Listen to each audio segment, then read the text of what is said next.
Scott Fischman has been a staple of both the live and online tournament circuits since before the post-Moneymaker surge in poker popularity, and his almost $2.2 million in live tournament earnings have earned him a legendary status in the poker world.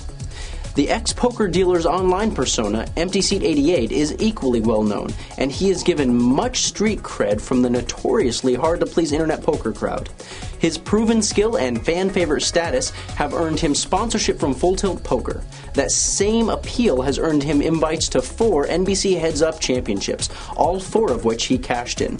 We've got Scott on the phone with us today to talk about the recent NBC Heads Up competition, about online poker versus live poker, and about what makes him a successful player. All right, well, first off, congrats on cashing in your 4th straight NBC Heads Up. Thank you. You and Huck Seed are the only two to have cashed in all 4. That's right. What's the structure like in these events? Well, they're getting worse and worse. That's what I thought. Yeah, the first 3 years, I think it was the same structure, which was a little too fast anyway. We started with 20,000 chips in the first round, and blinds started out at 100, 200, 15-minute levels, and sometimes they double, like the blinds, they straight up double. Sometimes they go up incrementally.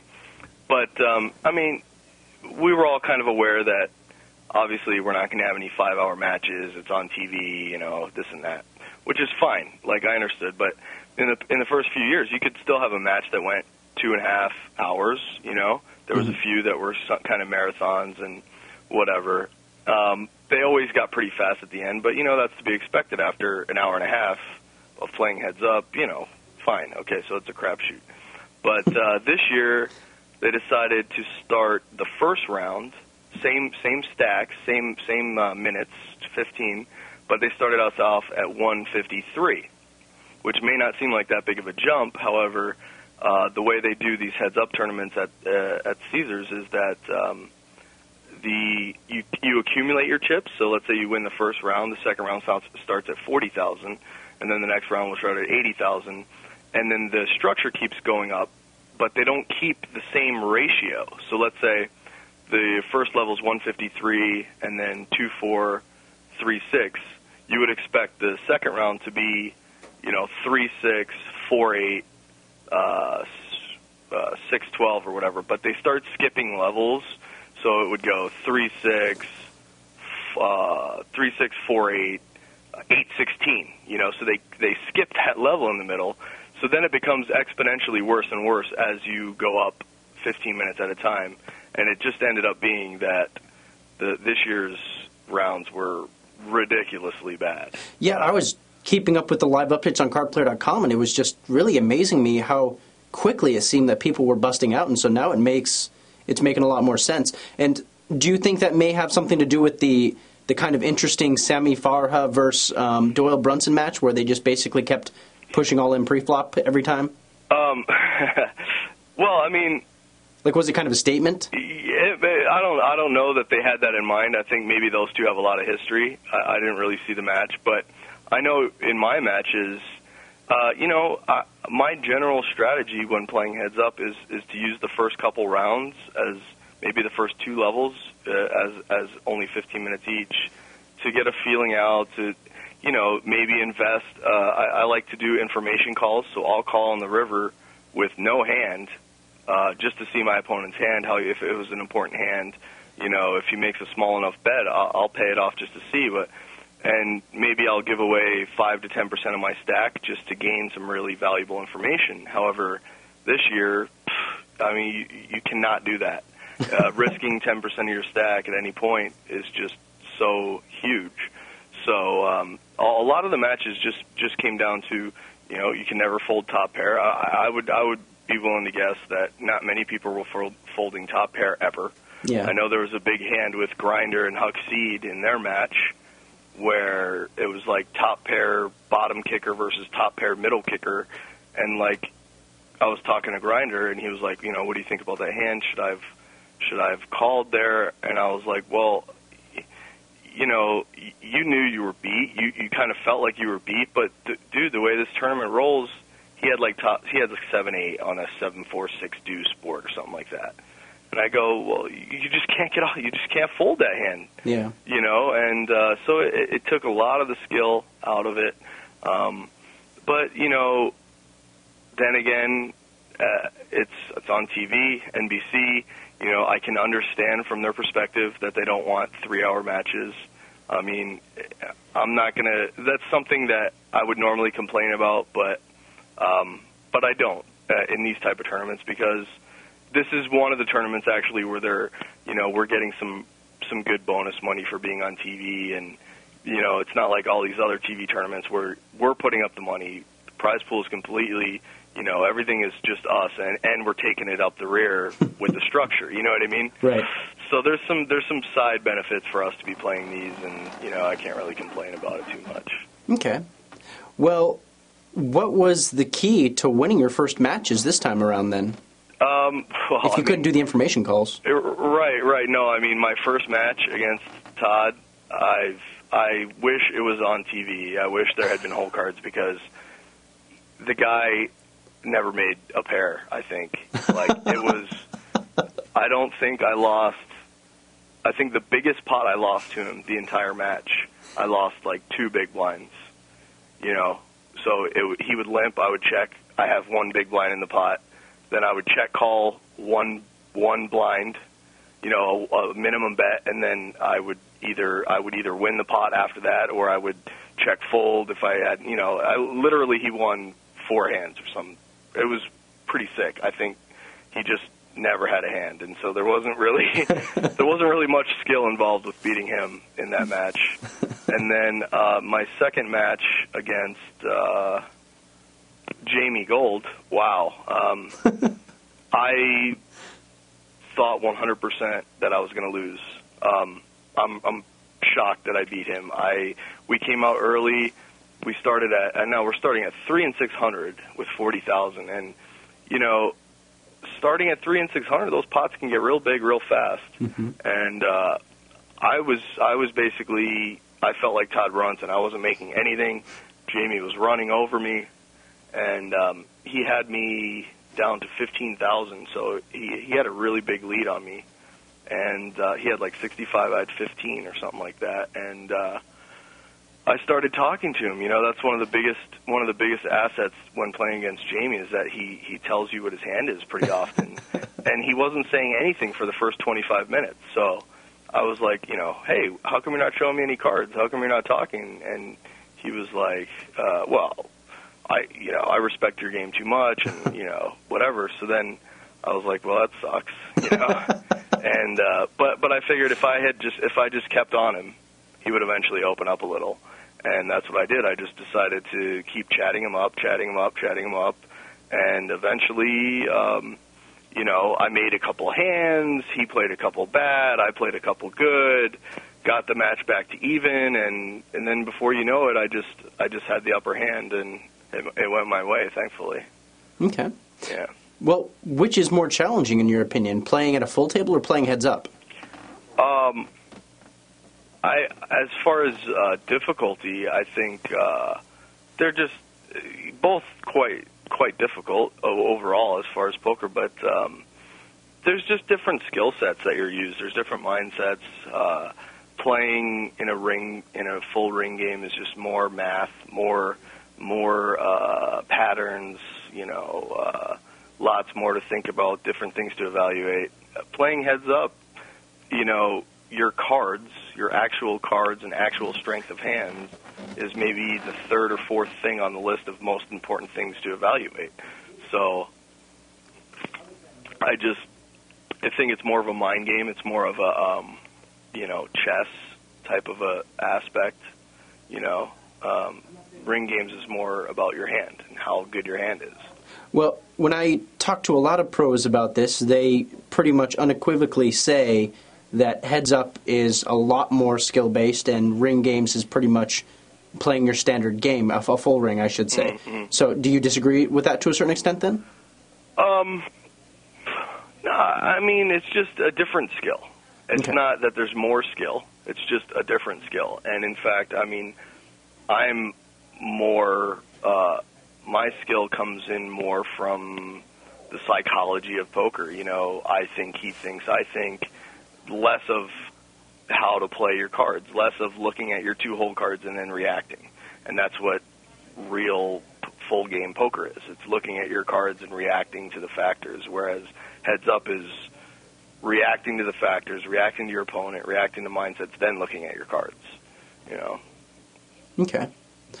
Well, a lot of pros have told me that they don't think it's possible to make a living playing tournament poker for 99.5% of the population, and that cash games are a much more stable income. What is your opinion on that? Yeah, I mean, I've heard a lot of people say that, and I've had those type of thoughts, but I quickly let those thoughts go because, in my opinion, playing poker for a living, gambling for a living, as concerned to anything, the key really is just learning yourself, learning how you yourself react to certain situations that may come up in any gambling session, knowing, what things are going to set you off, what things are optimal for you, and so whether cash games are a better thing for you or whether tournaments are a better thing for you, just really relies on you yourself. And I personally, I guess in their opinions, would be in the 0.5% because cash games are just not right for me. I don't like the fact that there's no light at the end of the tunnel.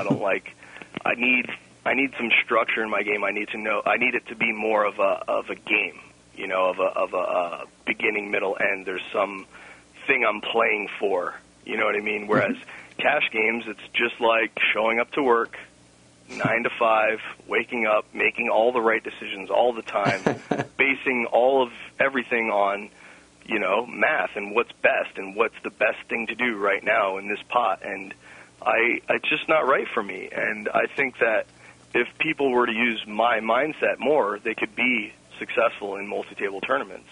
I just think that the majority of people that play poker are geared towards thinking about the money so often, so the cash games are better for them. When you're playing cash games for a living, you set some bankroll standards, you set cost of living standards, you set all those things up in your head, and then it's way easier to accomplish those goals when playing cash games because you can have a real strong influence on whether or not you accomplish those goals. Whereas playing tournaments, you have those same goals. I have the cost of living in my mind. I have my bankroll in mind. I have all these things in my mind. But you could go on droughts. You can go on, runs where you never accomplish those goals successfully.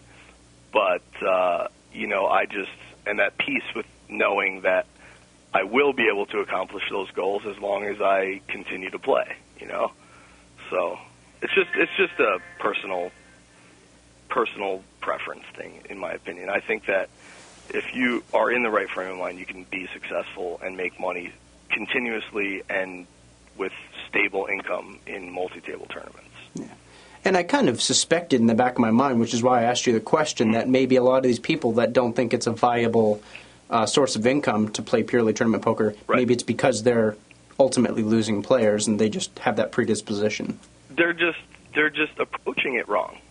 It's just approach. It's just how you view gambling, how you view, like a lot of people when they gamble, they want to make money today.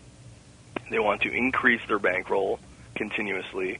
They don't like maybe big downswings, and they don't like to play long sessions. I mean, I think for people that like to play really, really long time, tournaments are better because, all that tournament poker is just a continuous session all the time. Whereas cash games, you have to get in and out of games when they're good. You have to stop sessions a lot more often when you're up or down a certain amount, and there's just so much more, factors that go into how long you should play. Right. So it just doesn't work for me. Well, is the difference, you're both an online and live player, you're known very well in both spheres, so is there a difference between predominantly live players and predominantly online players, or is it more pronounced than everyone makes? Is it less pronounced than everyone makes it out to be? I think that there is a huge difference. I think that the game is completely different. It's the same. It's pretty much the same answer, though. If you are an online player or a live player, all you have to do is learn. It's just like a different game. It's basically one is no limit hold'em and one is limit Omaha high-low. You know, if you want to be good at limit Omaha high-low, you have to do certain things. You have to learn the game a different way. If you want to be good at no limit hold'em, you have to do certain things and learn the game a different way. So I think, yes, they are very different. They are that different in comparing the differences.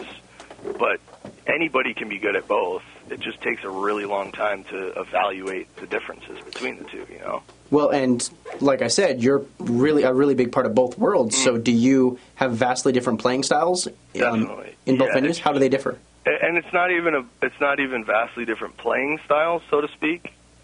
It's more of different skill sets. Like when I play live poker, the obvious things are, you know, you're looking at people, you're reading people, you're, you know, just evaluating situations differently. It takes there's like a time warp, you know. So basically, things go so much faster when you're playing online. So you have to realize that the time comparison between the two is so much different. So that being said, like one level of play in a live tournament is 1 hour generally, whereas one level of play online is 10 or 15 minutes. So getting those fractions, being able to, I can't find the word I'm looking for, but being able to compare the two and realize the differences and then put your mindset correctly to reflect that. So, you know, you can't get bored, basically, in a live tournament after not playing a hand for an hour and a half, because that's just like sitting out for 15 minutes online. Right. So that's the big hang-up that I think a lot of people get, you know, when playing. It's just, it is really different, though. I mean, really, really, really different. Well, since you acknowledge the fact that there's such a big difference between the two kinds of players, right, do you have an opinion on who you think is an overall better set of tournament players? I think that at this point, the online players are better overall tournament players, but really only for the fact that there's so many different options available online. Like there's rebuy tournaments every day. There's Deep stack turbo. Every kind of form of poker online every day that you have to learn and be good at. Whereas if we started a tournament tomorrow at Bellagio and it was a 1 rebuy 1 add-on tournament, okay, there's like probably 8 to 10 different type of skills that you need in a 1 rebuy 1 add-on tournament than you would in a regular tournament, and live players just won't know that. Whereas online players, they know how to evaluate those kind of tournaments when there's these big differences. Like a really good online player will be able to quickly and effectively evaluate the best course of action for playing a rare tournament, a weird type of game. It's more about, you have this game. It's a video game. If you just look at everything as a video game, the online players know how to beat all these video games, where the live players, they're like, oh, this is different. And it just seems like it takes them a lot longer to figure those type of things out, if they ever do. Well, how do you prepare the day before or the day of a big tournament? Like, what rituals do you have, or what ways do you prepare yourself mentally and physically? I've had a lot of different approaches to getting ready for big tournaments, and they've changed a bit over the years. In the first couple of years that I was playing, I used to like to not get much sleep, drink lots of water, try and stay a bit hungry, so not really have that big of meals, because you don't want your stomach doing somersaults on you when you're playing and stuff like that.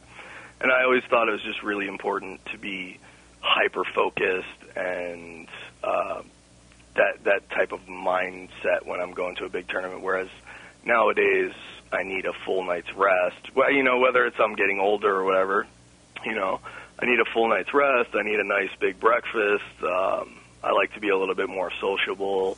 I don't know.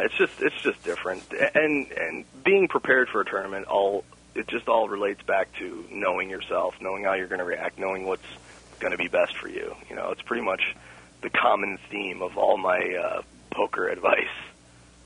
Okay. Well, is there ever a point where how often does it occur that you just don't play a tournament because you don't feel prepared for it? Even though you're already there for it? No. I mean, I would pretty much play. I'm pretty much playing. If I plan to play something, I play it. And, I mean, online, though, however, I do skip a lot of days online if I'm not feeling it, quote unquote.